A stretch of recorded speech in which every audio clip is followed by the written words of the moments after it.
Hi everyone. In this video, I am going to solve a problem on simply supported beam with point load and UDL. నేను ఈ ప్రాబ్లంలో ఒక simply supported beam మీద UDL point loads act అవుతున్నప్పుడు ఎలా solve చేయాలో చూపిస్తున్నాను. So now see that a simply supported beam is loaded as shown in figure. So here figure is given. Draw the SFD and BMD and find the value of maximum bending moment. అయితే నేను ఇప్పుడు maximum bending moment యొక్క value అనే దాన్ని కనుక్కోవాలి. SFD BMD diagrams నేను గీసుకోవాలి. So now see here there are two support reactions are there. One is RA and another one is RB. It is also given in the problem. So two UDLs are acting. One is 50 kilonewton per meter, another one is 30 kilonewton per meter, and next a point load is also acting, that is 120 kilonewtons, right? So the span lengths are also given 4 meter, 2 meter, totally 8 meters of span is there. So now first convert this UDL into point loads. So if you convert this UDL into point loads, how much we will get? So total per meter 30 kilonewtons. So totally 2 meters are there. 30 into 2, 60. It is acting in the middle of 2 meters. So it is 60 kilonewtons.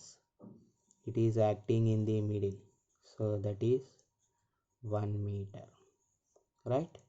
Next 50 kilonewton per meter, totally 4 meters is there. So 50 into 4, 200 newtons, and that is acting in the middle. So that is this distance is equals to 2 meters. And what is this one? 200 kilonewtons. Now first find the support reactions RA and RB. So for that purpose we will take equilibrium condition sigma Fy equals to 0. Then RA plus RB upward forces downward minus 200 minus 120 minus 60 is equals to 0. So RA plus RB is equals to 380 kilonewtons, right? Next calculate sigma m a is equals to 0. So what is sigma ma? That is 60 into total 8, 1 meter over, remaining 7. So 60 into 7, that is clockwise moment, minus with respect to point it is clockwise. Next 120 into 6, 120 into 6, so that is also clockwise, minus. Next 200 into 2, that is also clockwise, so minus. Next RB into 8, but it is anti-clockwise, so plus. So RB into 8 is equals to 0. So minus 420 minus 720 minus 400 plus 8 RB is equals to 0. Therefore RB is equals to, how much we will get means 192.5 kilonewtons. Substitute RB here, then you will get RA. So RA equals to 380 minus 192.5. Then you will get RA as 187.5 kilonewtons, right? So now we got RA and RB. So calculate the shear forces. So shear force at B is equals to, so close the left side of B. So if you close left side of B, what is the force acting? RB, right? So that is minus. So minus RB, and that equals to minus 192.5 kilonewtons, right? Next, calculate shear force at C is equals to, so what is shear force at C? So close the left side of C. What are the forces acting? 60 kilonewtons UDL, 120 kilonewtons point load, right? So that means minus RB plus 60 plus 120, right? So that equals to minus RB plus 60 plus 120. So this 60 is the UDL and the 120 is point load. So that equals to minus 192.5 plus 60 plus 120. That equals to how much we will get means, that is a shear force at C minus 12.5 kilonewtons. Next, calculate the shear force at D. So shear force at D equals to, what are the things acting? Close the left side of D. What are the forces acting? RB 60, same 120, and at D no load is acting. So same thing we will write, minus RB plus 60 plus 120. This is point load and this one is UDL.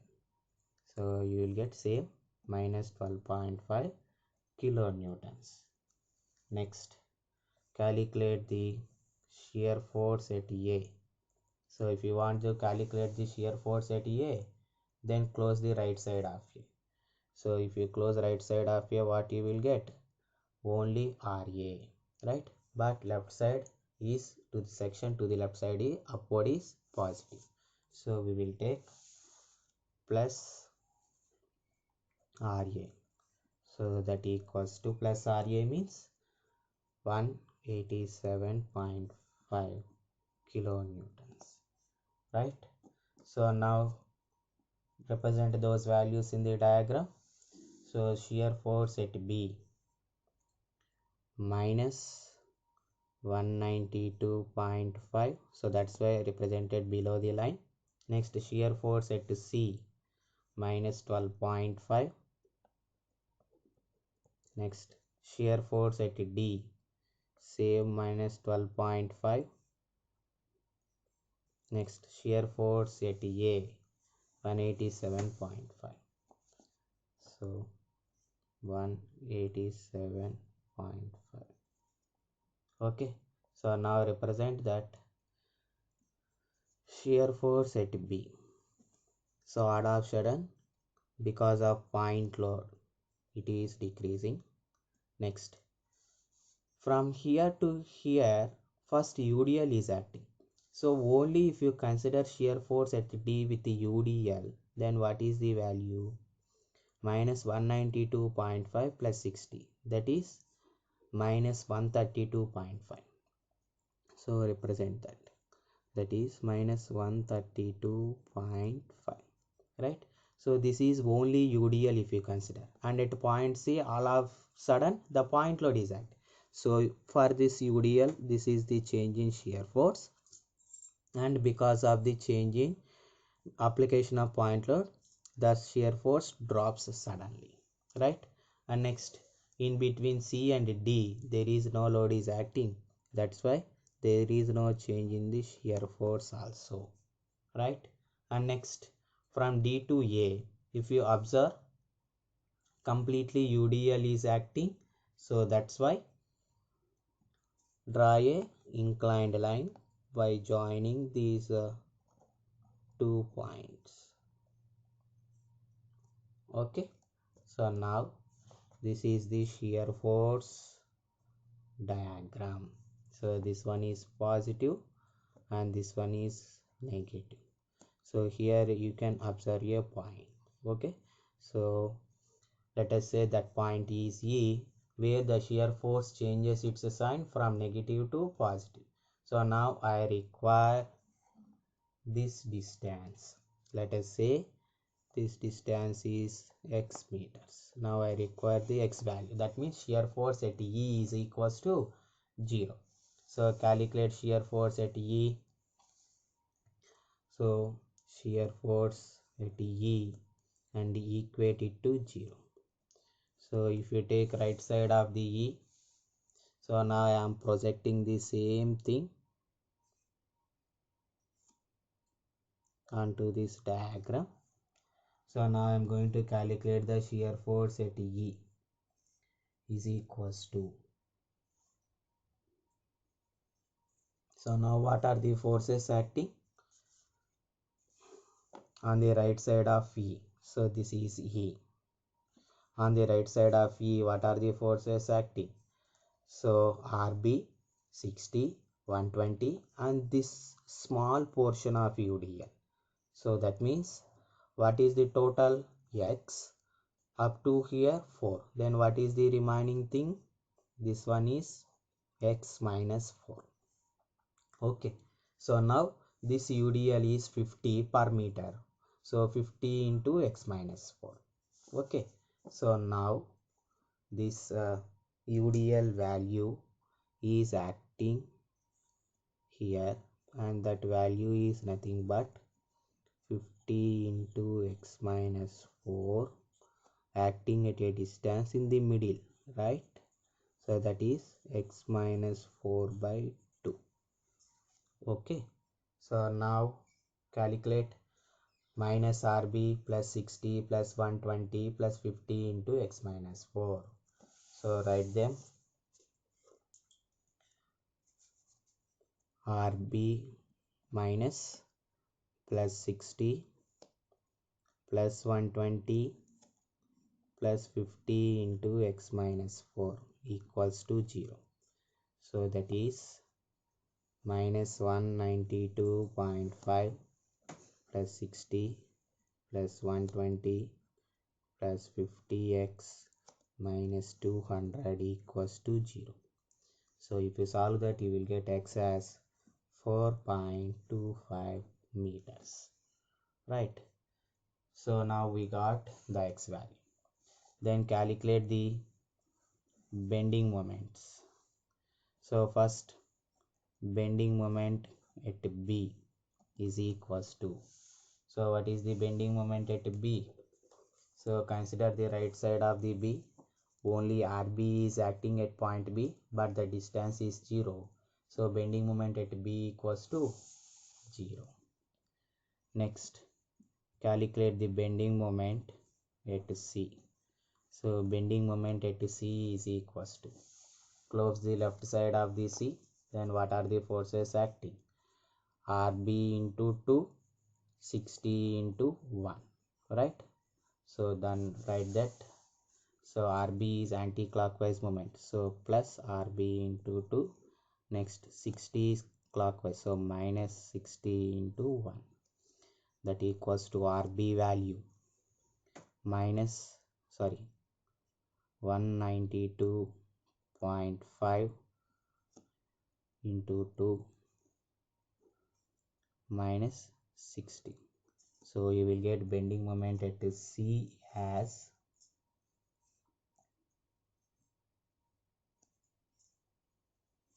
325 kilonewton meter. Next, calculate the bending moment at E is equal, first D. At D is equals to, then what is the bending moment at D? So close the left side of the D. Then what are the forces acting on the right side? RB into 4, 60 into 3, 120 into 2, right? So take those. RB into 4, next minus 60 into 3 minus 120 into 2. So that equals to, substitute RB, then you will get the bending moment at D as 350 kilonewton meter. Next, Find the bending moment at E.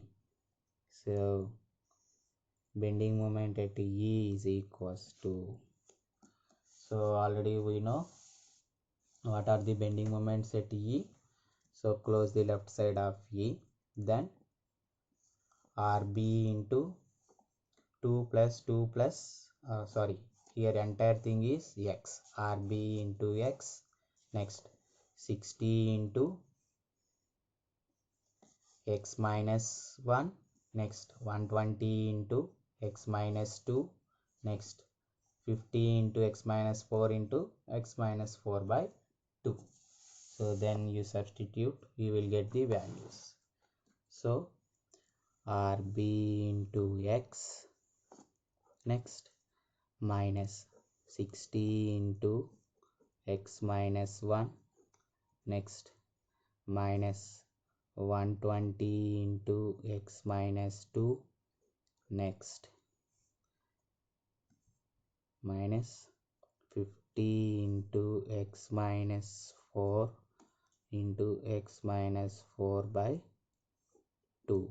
So substitute X value and RB value, then you will get bending moment at E as 351.5625 kilonewton meter, right? Next, calculate the bending moment at A. So bending moment at A is equals to, so just apply reverse procedure. So close the right side of A. What are the forces acting? Only RA, but the distance is 0. So RA into 0 is 0. So bending moment at A is equals to 0 kilonewton meter. So represent the values. So here this one is E. Okay. So bending moment at B 0. Bending moment at C 325. Bending moment at D 350. Bending moment at E 351.5625. Bending moment at A 0. So here a inclined line is there. So just draw a parabolic curve. Next here a straight line is there. So that's why draw a inclined line. Next here a inclined line is there. So draw a parabolic curve. Next here a inclined line is there. Draw a parabolic curve. Okay. So here only this one is line, and the remaining all are of parabolic curves. Okay. So like this we need to draw the bending moment diagram. Okay, BMD. So I hope you understand this problem. If you understand, please like the video and subscribe to the channel. Thank you.